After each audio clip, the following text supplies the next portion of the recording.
Pasti anda tertanya-tanya, di manakah tempat ini? Apa yang menarik tentang tempat ini?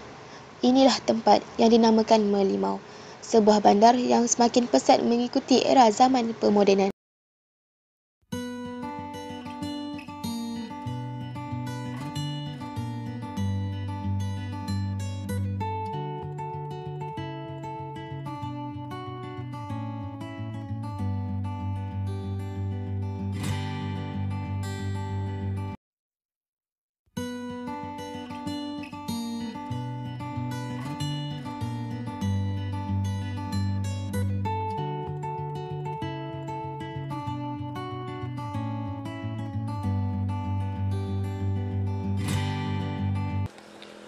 Sekarang kita berada di makam Tun Teja.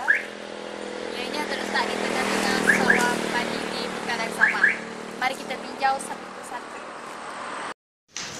Pengunjung juga tidak menghadapi masalah untuk menziarahinya melalui siar kaki yang dibina dengan cantik menuju ke makam.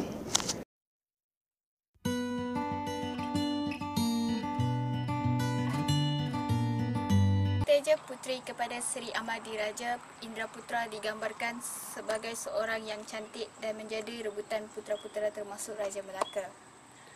Beliau tinggal di istana berasingan dan dijaga oleh Mak Inang serta dayang-dayang pengasuh. Layanan yang diberikan setaraf dengan seorang puteri raja. Tun Teja juga memiliki ciri-ciri sejati wanita Melayu, rupawan dan mematuhi usuran agama. Tun Teja, Ratna Benggala, pandai membelah lada sula. Jika tuan tidak percaya, mari bersumpah kalam Allah. Begitulah bunyi pantun yang dipersembahkan oleh Hang Nadim kepada Tun Teja, anak bendahara Pahang yang cantik jelita. Pada abad ke-15 ketika diraja sama ada beliau akan dipersembahkan kepada Raja Melaka dan tidak dibawa lari untuk diperisterikan. Pantun 4 kerat ini cukup sinonim dengan tokoh Seri Kandi Ulung dalam sejarah Melayu, iaitu Tun Teja atau nama sebenarnya Tun Teja Ratna Benggala. Bagi penduduk Melaka, Tun Teja tidak asing kepada mereka kerana nama itu diabadikan pada makamnya di kampung Pengkalan Samak, Merlimau, Melaka. Dulu dikenali sebagai Solok Tun Teja atau Mentajah, yang mempunyai keunikan tersendiri kerana terletak di tengah-tengah sawah. Rumah persis Istana Melaka ini mula dibina pada tahun 1895 oleh Datuk Demang Haji Abdul Ghani Demang Haji Abdul Majid sebelum menjalani siri proses ubah suai dan siap sepenuhnya pada tahun 1918. Ia masih kekal tersegam atas titik peluh kemahiran tukang kayu pada zaman dahulu. Sangat mengagumkan. Kalau ingin tahu selanjutnya, mari ikut saya.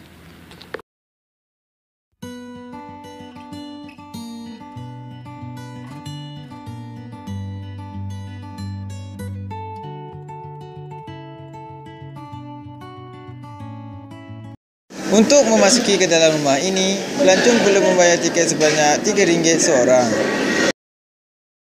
Rumah yang mempunyai pengaruh Palembang, Kemboja, Champa dan Filipina itu boleh disimpulkan sebagai unik. Seni binanya begitu menakjubkan. Jika sebuah rumah mengambil masa sekurang-kurangnya 6 bulan untuk disiapkan, rumah warisan ini mengambil 3 tahun sebelum ia boleh didiami. Ini sangat luas. Untuk naik ke loteng ini, sebuah tangga kayu disediakan. Biasanya, loteng ini menempatkan anak-anak gadis ketika majlis perkahwinan.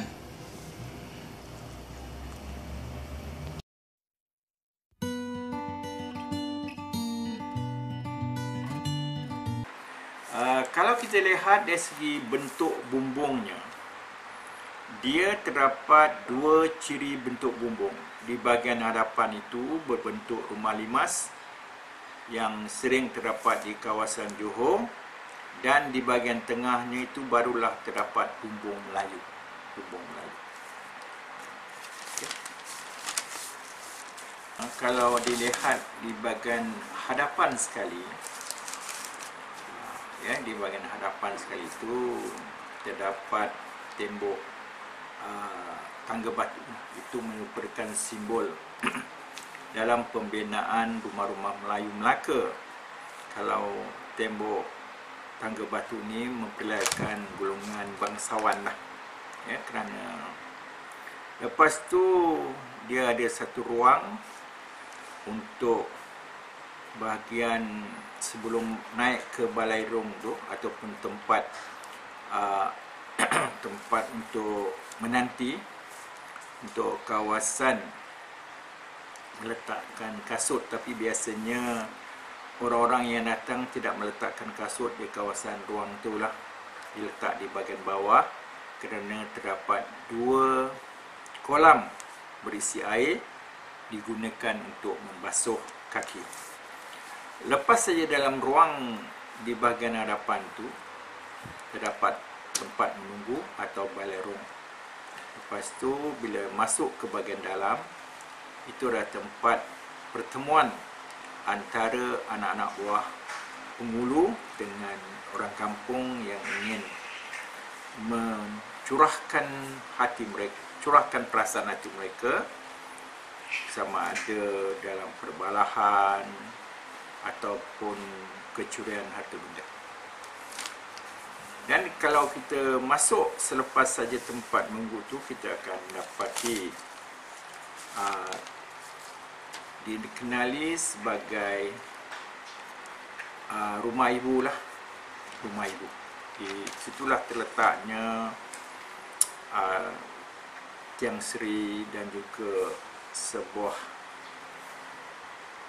perhiasan untuk pengantin bersanding. Selepas itu, kalau kita lepas saja berada di kawasan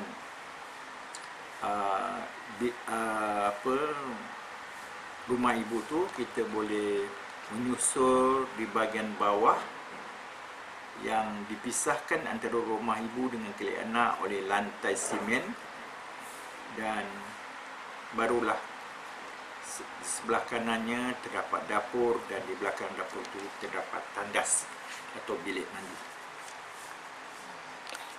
Rumah penghulu Natar mematuhi prinsip rumah Melayu asli yang mengekalkan tradisi seni bina alam Melayu. Inilah jeti Anjung Batu, di mana terdapat kemudahan feri untuk ke Pulau Besar. Selain kemudahan feri di Anjung Batu, anda juga boleh mendapat kemudahan bot laju di muara Sungai Umbai. Apa yang terdapat di Pulau Besar? Pulau Besar dikenali sebagai Pulau Keramat. Ia terletak di Selat Melaka, kira-kira 3 batu nautika dari Bandar Hilir. Pulau Besar mempunyai keluasan kira-kira 168 hektar dan ia merupakan pulau yang terbesar di Melaka.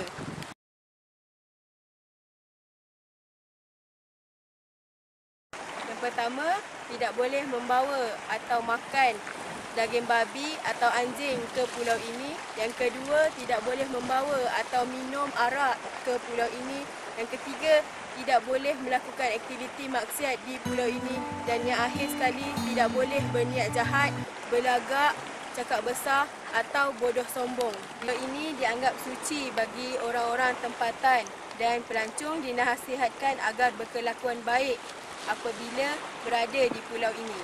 Menurut kepercayaan orang tempatan, bagi mereka yang melanggar pantang larang di pulau ini akan menerima nasib buruk seperti mati lemas, gila dan sebagainya. Secara keseluruhan, limau adalah sebuah pekan yang berada pada parameter yang hebat.